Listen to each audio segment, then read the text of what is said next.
Assalamualaikum warahmatullahi wabarakatuh. Anak-anakku yang saleh dan salihah, bagaimana kabar kalian?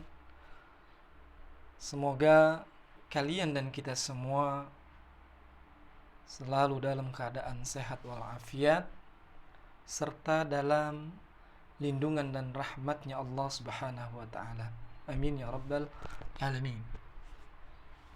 Anak-anakku yang berbahagia, alhamdulillah kita telah memasuki tahun ajaran 2020-2021 dengan KBM daring atau dalam jaringan online. Semoga dengan belajar dalam jaringan ini tidak mematahkan semangat kalian untuk belajar, untuk menggali ilmu pengetahuan, agar kelak kalian akan menjadi anak-anak yang sukses dunia dan akhirat. Amin ya rabbal alamin. Dan sebelum kita ke materi, terlebih dahulu marilah kita membaca doa belajar.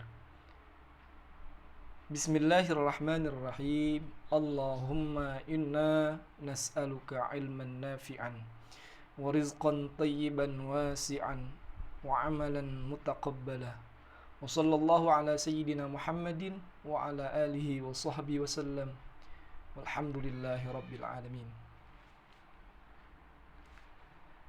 Anak-anakku yang berbahagia, yang saleh dan salihah, silahkan kalian membuka halaman yang pertama, yaitu pembelajaran tentang keperwiraan Nabi Muhammad sallallahu alaihi wasallam.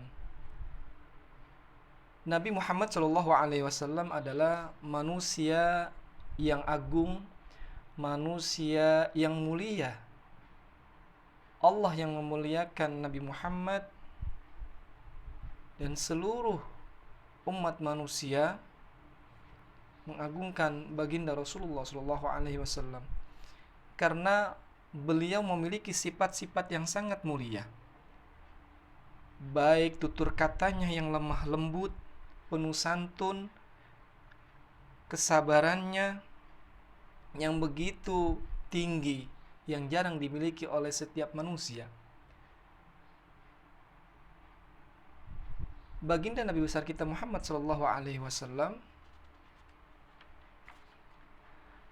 adalah seorang yang dipilih oleh Allah Subhanahu wa taala menjadi nabi dan rasul yang terakhir, nabi akhir zaman, nabi yang wa khatamun nabiyyin wal mursalin, nabi penutup dari para nabi dan rasul. Ayo, siapa yang mengetahui jumlah nabi dan rasul? Ayo. Jumlah nabi dan rasul seluruhnya yang dijelaskan di dalam kitab-kitab salaf yang dijelaskan oleh ulama-ulama kita, nabi berjumlah 124.000 nabi, sedangkan rasul berjumlah 313 rasul. Apa sih pengertian nabi? Nabi adalah seseorang yang mendapatkan wahyu dari Allah Subhanahu wa taala, namun tidak wajib dan tidak harus disampaikan kepada manusia. Jadi nabi itu adalah seseorang yang dipilih oleh Allah untuk diberikan wahyu, namun tidak harus menyampaikannya kepada seluruh manusia. Akan tetapi kalau rasul adalah manusia yang dipilih oleh Allah,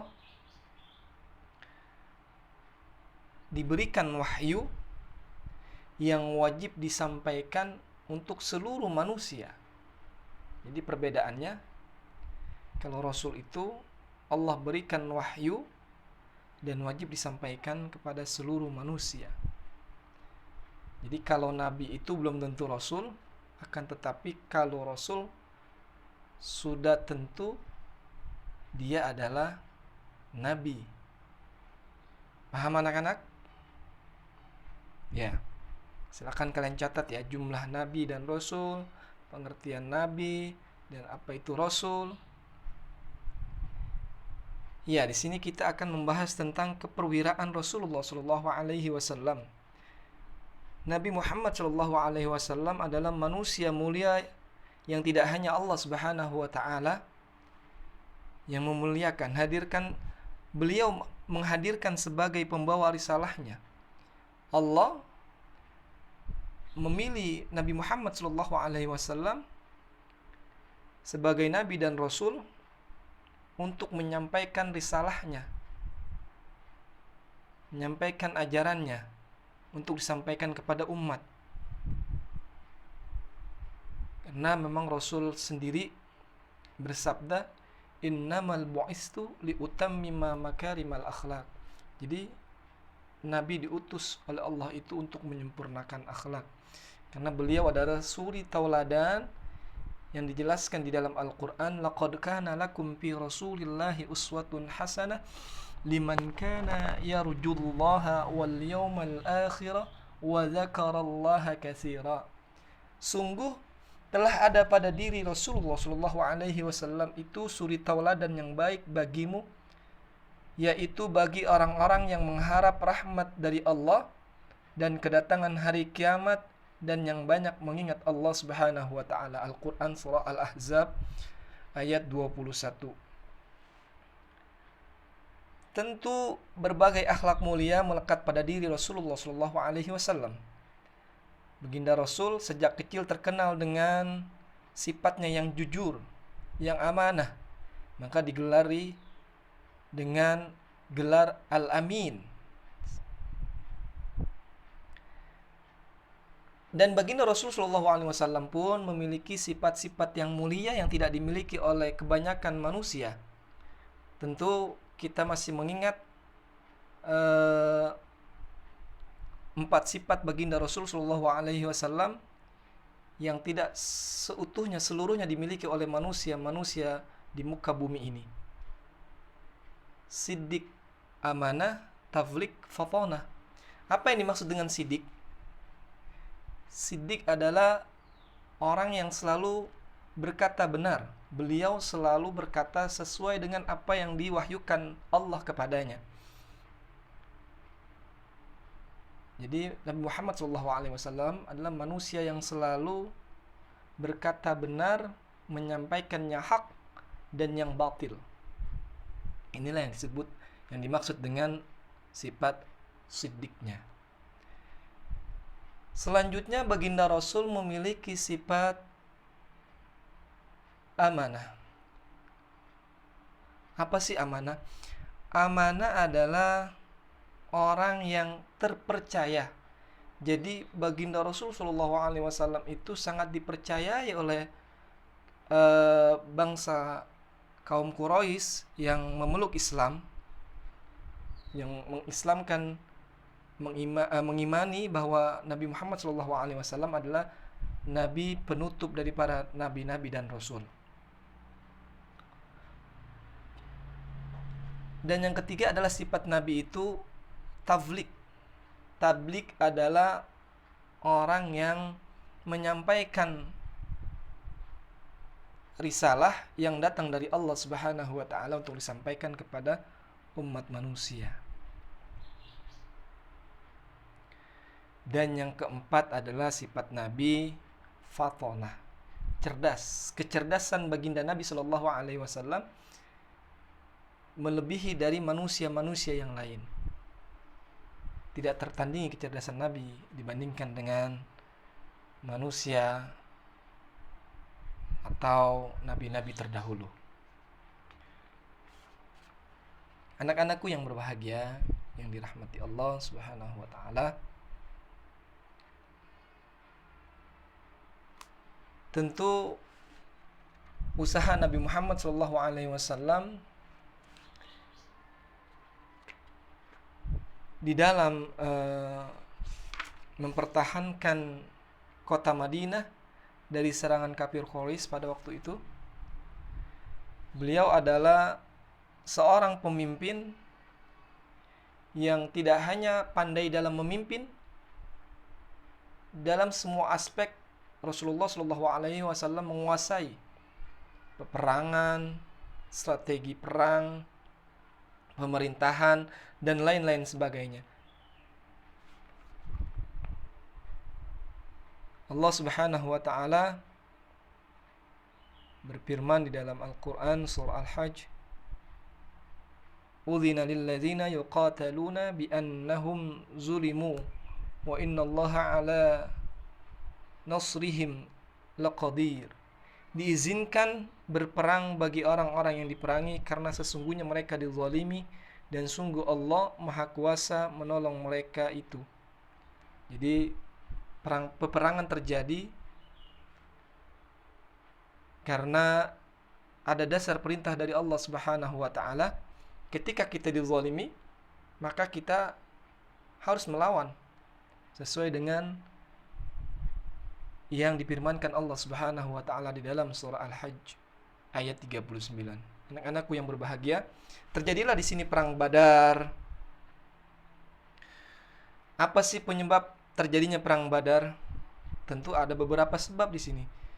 Yang pertama adalah kaum kafir Quraisy sangat membenci dengan adanya ajaran Islam yang dibawa oleh Nabi Muhammad SAW.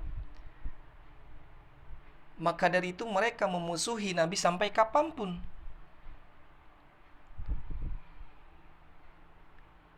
Walaupun Nabi sudah hijrah ke Madinah, terus mereka berusaha untuk memerangi Nabi Muhammad SAW.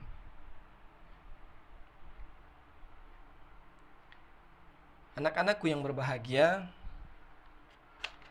setelah perang Badar selesai, maka terjadi perang-perang berikutnya. Perang-perang yang besar terjadi dan perang yang kedua pun terjadi, yaitu perang Uhud. Apa penyebabnya perang Uhud terjadi?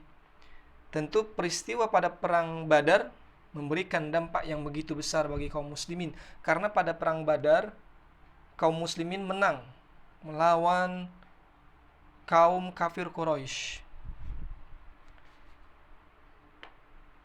Dengan ketidakkesenangan mereka kalah di perang Badar, mereka bersiasat untuk memerangi lagi Nabi dan para pengikutnya.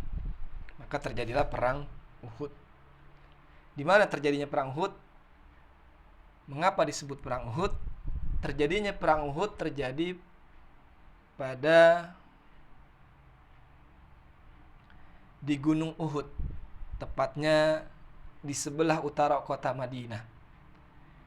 Tentu di dalam sejarah perang Uhud disebut sebagai perang yang paling besar yang dilakukan oleh kaum muslimin, karena jumlah orang yang terlibat dalam peperangan tersebut atau perang Uhud begitu banyak. Korban pun begitu banyak bergelimpangan. Anak-anakku yang dirahmati Allah Subhanahu wa taala,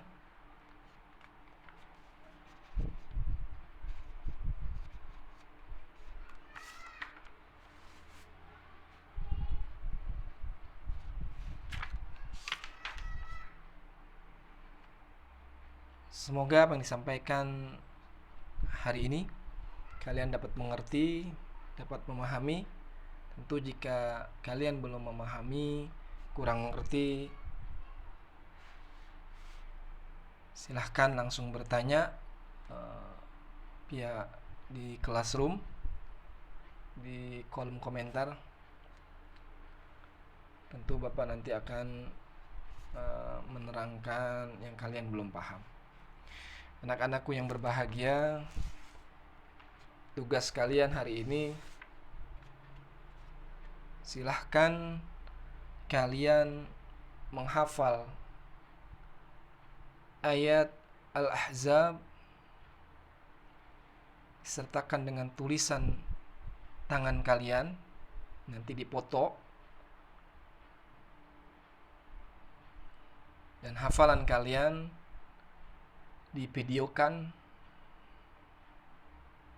dan dikirimkan ke Bapak. Mari sebelum kita menutup pelajaran kita hari ini, terlebih dahulu kita akhiri dengan membaca doa kafaratul majlis. Subhanakallahumma wa bihamdika asyhadu an la ilaha illa anta astaghfiruka wa atubu ilaik. Billahi taufiq wal hidayah. Wassalamualaikum warahmatullahi wabarakatuh.